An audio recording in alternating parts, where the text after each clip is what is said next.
درود به مخاطبین عزیز.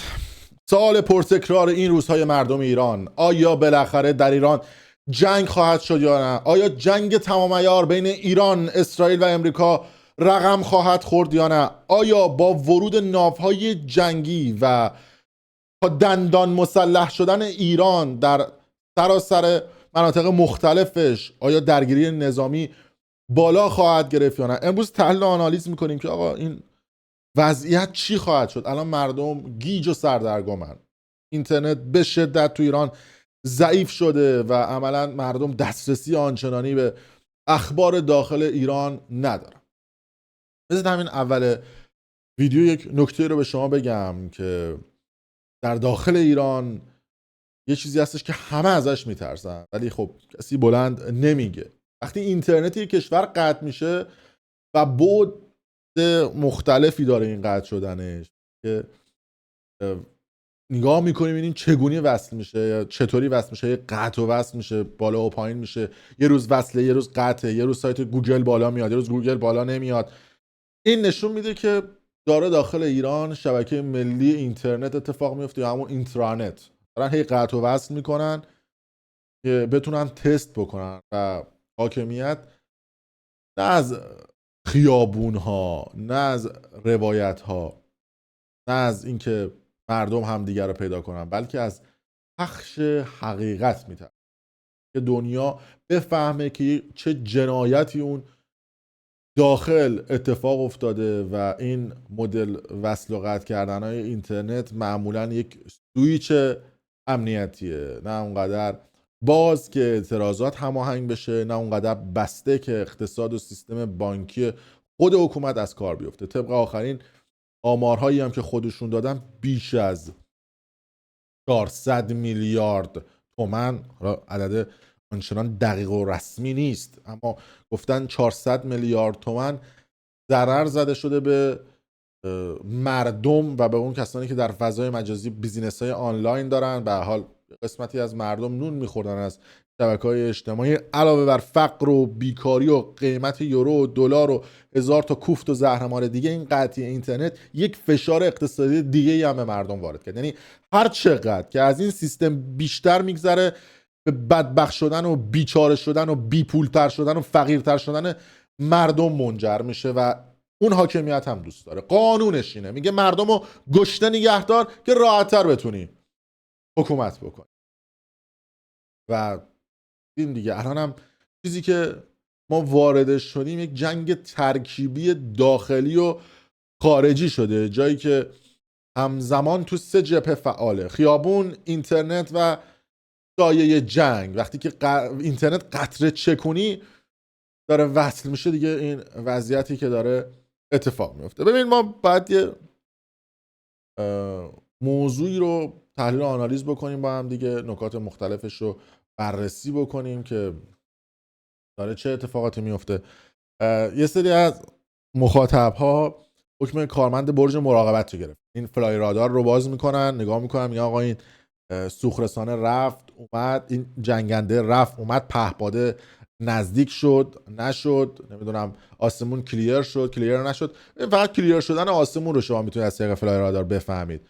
که سوخرسانه حالا میان یه سری مانور انجام میدن و میرن، اونم حالا یه بحث دیگه است. اما ببینید اگر بخواد یک حمله مهم نظامی، اگر بخواد یک حمله تمام عیار اتفاق بیفته، به هیچ عنوان اصلا فلای رادار که هیچی 10 تا اپ بالاتر از اونم نمیتونن ببینن. حالا دوستانی که تو برج مراقبت بودن ملوان هم شدن، یعنی دارن تصویر و صدای ناوهای جنگی رو هم میشنون و میبینن. البته دوستان ارزشی میگن که ببینید این چه ناو جنگی هستش که داره میاد تو منطقه و میبیننش و فلان و بیسان و بهمان، اون ناوه به درد خودشون میخوره. ما با موشک خیبر هی در میزنیم و میتره کنیم اون ناو جنگی رو. یه مثال من بزنم خدمت این دوستان که یه بازیکنی وجود داشت به اسم رونالدینیو. میدونستن که این رونالدینیو وقتی راست رو نگاه میکنه چپ پاس میده. اسم رونالدینیویی بود. همه هم میدونستن که این راست نگاه میکنه چپ میزنه، اما کسی نمیتونست توپشو بگیره، نمیتونست از دریپاش تریپل حالا نجات پیدا کنه. مهم اینه که شما میبینی نمیتونی بزنی. بعد از اون سوال اصلی اینه که آقا کی جنگ میشه. ببینید اول باید تحرکات نظامی رو ما تو منطقه تحلیل آنالیز بکنیم. ببین وقتی که یه دونه ناو میاد تو منطقه، یعنی میخواد بگه که من هستم، قدرت نظامی دارم و حضور دارم. پیش از این هم ناوهای جنگی امریکایی بارها و بارها اومدن تو خلیج فارس و رفتن. ناوهای جنگی تا فاصله 20 کیلومتری سواحل کشورها میتونن نزدیک بشن، چون از 20 کیلومتر به این ورتر جزء آبهای آزاد حساب میشه. کنار این ناوهای جنگی چندین تا ناوشکنها و ناوهایی وجود دارن که مسئولیت اسکورت این ناوها رو بر عهده دارن. کنار اونها یه دونه حتی ناو اصطلاحاً سوخت رسان و مواد غذایی رسان هم هست که اینا وقتی حرکت میکنن توی اقیانوس‌ها و جای مختلف، این ناو میره غذا رو میاره و به این ناوهای جنگی میده. علاوه بر این ناو شکنها و ناوها و چیزهای مختلف، یه سری زیر دریایی ها هم از زیر آب این ناوها رو اصطلاحاً مراقبت میکنن. که این ناوهای آمریکایی رو دارن، مثل ناو جورج دبلیو بوش یا ناو USS و ناوهای جنگی دیگه‌ای که الان دارن به سمت خلیج فارس میرن. وقتی یه دونه میاد، یعنی میخواد بگه آقا ما هستیم. وقتی که 2 تا ناو جنگی میشه، یعنی میگه که ما دستمون آماده روی ماشه است، ممکنه هر ثانیه شلیک بکنیم، یعنی میشه تهدید نظامی. وقتی 3 تا ناو میاد توی منطقه، شما مطمئن باشید که دیگه داره رنگ و بوی جنگ اتفاق میفته. علاوه بر این 3 تا ناو، یه ناوی هم که اصطلاحاً مثل بیمارستان‌های سیاره و ناو امدادیه، اون ناو امدادی هم داره میاد سمت خلیج فارس. و از اون طرف ما وقتی مصاحبه محسن رضایی رو میشنویم که میاد خط نشون میکشه برای امریکایی ها، متوجه میشیم که ایران هم در حال حاضر تا دندان مسلحه و آماده باش رو در دستور کار خودش قرار داره. ببینیم صحبت محسن رضایی رو، قاطی داره بعد برمیگرد. شاد میشدن چون اینا واقعا گرفتارن. ترامپ اینا گفته ببینید من نمیخوام یه جنگ طولانی بکنم، من یه حمله بیشتر نمیخوام بکنم، کوتاه مدت. خب آقای ترامپ، تو فکر کردی ما بعد از اینکه یه حمله کوتاه مدت کردی دوباره تقاضای آتش بس میخوای بکنی؟ حتما بعد فکر میکنید ایران این بارم آتش بس رو قبول میکنه؟ من همینجا عرض میکنم، امیدوارم حرفای من این آقای ترامپ بشنوه. آقای ترامپ، سال دوم جنگ ما راه افتادیم. ما سال دوم جنگ راه افتادیم، 5 استانمون هم اشغال بود. ظرف 9 ماه بالای 90% سرزمین ها رو آزاد کردیم. بعد وارد خاک عراق شدیم. تا آخر جنگ، یعنی 6-7 سال، هرچه آقای ریگان و شوروی و التماس میکردن ما دیگه ادامه ندیم، ما ادامه دادیم. کاری کردیم تا 40-50 سال بعد امنیت تو کشور درست شد. ما توصیه میکنیم عقب برید، دیگه بیشتر از این جلو نیایید. ما اگر راه بیفتیم، ما دیگه بحث آتش بس و این چیزا نداریم. ما هم الان به صراحت بهتون میگیم این ضرباتی که زدید، این خساراتی که تو این 50 سال وارد کردید، این هرچه ما داریم نجابت و صبر راهبردی به خرج میدیم، شما توجه نمیکنید. ما اگر دوباره بیفتیم رو اون دوره دفاع مقدس جنگ از سال دوم به بعد، مطمئن باشید مشکلات جدی برای شما پیدا میشه. تا همینجا متوقف کنید، برگردید. ملت ایرانی ملت بسیار با شعور، نجیب، دنبال جنگ نیست. ولی اگه به اون نقطه برسه که دیگه باید کار رو تمام بکنه، حوادث دیگری به اتفاق میفته. البته ما برادریمون و دوستیمون رو با عربستان حفظ میکنیم، با امارات، با بحرین، با قطر، با ترکیه، با عراق، اما هیچ پایگاهی از شما تو این کشورها امن نخواهد بود. من به عنوان سرباز بله، ببین این صحبتی بود که محسن رضایی کرده بود. شما اگر در جنگ طولانی شدید، دیگه تو باطلاق ایران وارد میشه. بنابراین ما هم این تیکش رو هم بشنوید. باید آماده باشیم، هم باید آماده جنگ باشیم، هم احتمال داره حمله بکنه، هم ممکنه به دلیل مشکلاتی که داره عقلای آمریکا بیان راه دیگری در جلو او بذارن و اون رو به اون سمت پیش ببرن. الان اشاره کردید که آماده جنگ باشیم، آماده هستیم سردار؟ بله، من اطلاع دقیق دارم.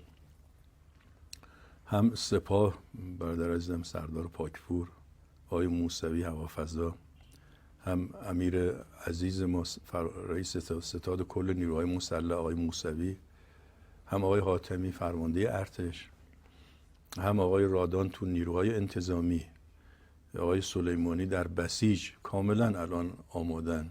شاید اگر دیدید بر این تشییع جنازه این دوستان شرکت نکردن چون پای فشنگن دیگه، پای تو سنگرن و آماده شلیکن، منتظرن اگر شلیکی شد این بار خیلی کوبنده بزنن. اما نفهمید اینا پای فشنگن، پای سنگرن یا آمادن؟ یه سنگر یعنی ترسیدن از جونش. آخرش به تحلیل من بکنم. شاسین گفت ببینید که ما میگی که تو سنگرن، نه از ترس جونشون تو سنگرن دیگه. ولی خب نکاتی هم داشت، گفتش که ما تا دندان مسلحیم، آماده باشیم و پایگاه امریکایی رو میزنیم. ترامپ هم زرنگ بود. ببینید یه صحبت ضد و نقیضی ترامپ میکنه دیگه. روز اول اومد گفتش که کمک ها در راهه، بعد اومد گفتش که ما جون 800 نفر رو از اعدام نجات دادیم و از رهبر ایران تشکر میکنم. بعد گفت قاسم سلیمانی تشکر میکنم، داشتم خامنه ای، داشتم ایران و چقدر خوبه که اینا دارن این کار رو انجام میدن. ببین سیاست ترامپ اینه، یعنی سیاست رونالدینیویه، چپ رو نگاه میکنه، راست رو میزنه. میدونن اونا، شما فکر نکنید من الان اینجا نشستم دارم به شما میگم اون سیستم داخل ایران نمیدونه، اونا هم خوب میدونن، خود ترامپ هم میدونه. ولی خب بازی رسانه‌ای رو بلده برای اینکه بخواد فضای رسانه‌ای رو فعلا برای خودش آروم نگه داره و خودش رو یک شخصیت غیر قابل پیش بینی همیشه نشون داده. ترامپ وگرنه میخواد روزی 6 میلیون دلار هزینه ناوهاست بخوان بیان روی دریاها و بخوان حالا مدام حرکت بکنن یا بیان این ور، براش هزینه سنگینیه. تا الان این همه هزینه کرده، تازه برای ناوها زیر دریایی های جنگی رو هم داره به منطقه میفرسته که بخواد این کار رو انجام بده.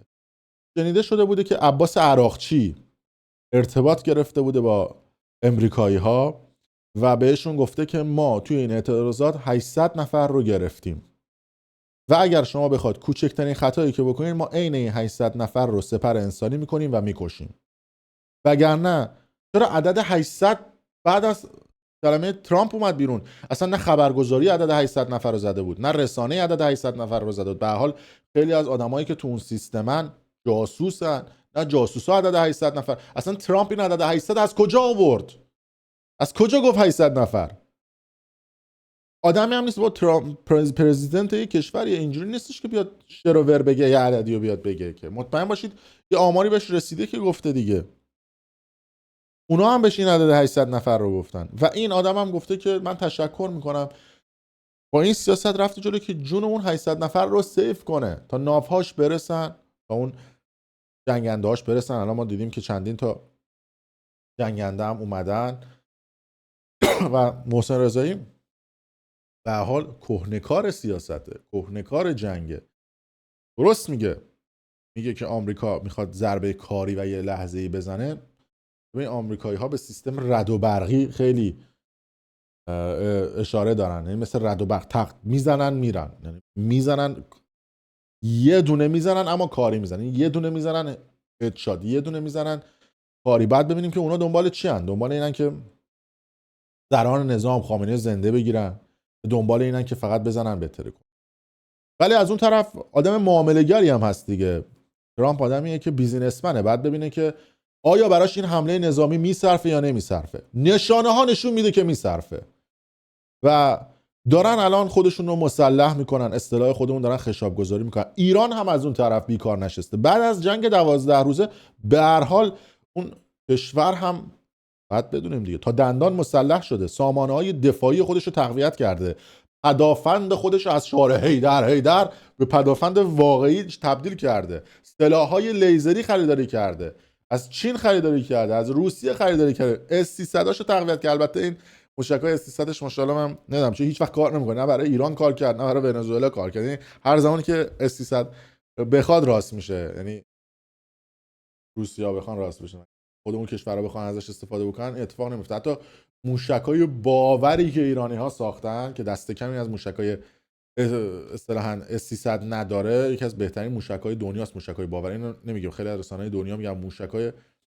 خرمشهر یکی از وحشتناکترین موشکاییه که اصطلاحاً بالستیکه و قاره پیما هستش. و به هر حال ما از هر چیزی که بخوایم بگذاریم از این توان دفاعی و این شهرک‌های موشکی که ایران داره نباید بگذاریم. واقعا این شهرک‌های موشکی رو داره و هم اسرائیل هم امریکا این قضیه رو میدونه و اگر بخواد این کار رو انجام بده یک حمله همه جانبه میکنه، یعنی هم سایبری هم نظامی هم فنی رو برای این قضیه داره انجام میده. ولی چیزی که مشخصه زمان میخواد، یعنی شما بعد وایسید که زمانش برسه آماده سازی انجام بشه. شما میخوای یه دونه خونه تو هم جابجا بکنی، از یه جایی بری به یه جای دیگه یه 10 روز طول میکشه. خونه رو رنگ کنی، نمیدونم یه بنزینی تو ماشینت بزنی، یه بنزین اینا بعد بزنن تو جنگنده هاشون، یه جنگنده هاشون یه لنگی بکشن، یه اوورهالی بکنن، یه تجدید قوایی بکنن، یه 2 ساعت بیشتر سربازشون بخوابن که بتونن بعدن یه جنگ انجام بدن یا چیزای دیگه.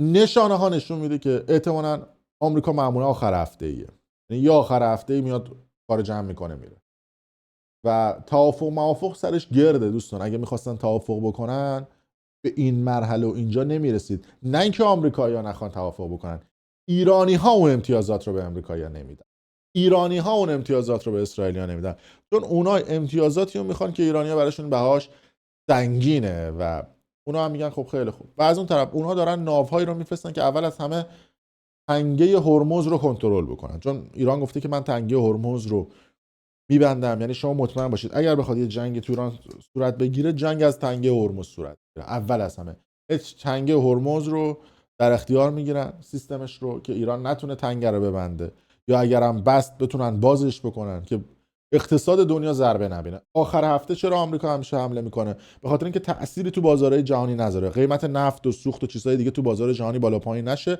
و از اون طرف اسرائیل هم معمولا جمعه میزنه، حالا بهش میگن شبات یا همچین چیزی که اونا هم اعتقاد دارن به این قضیه.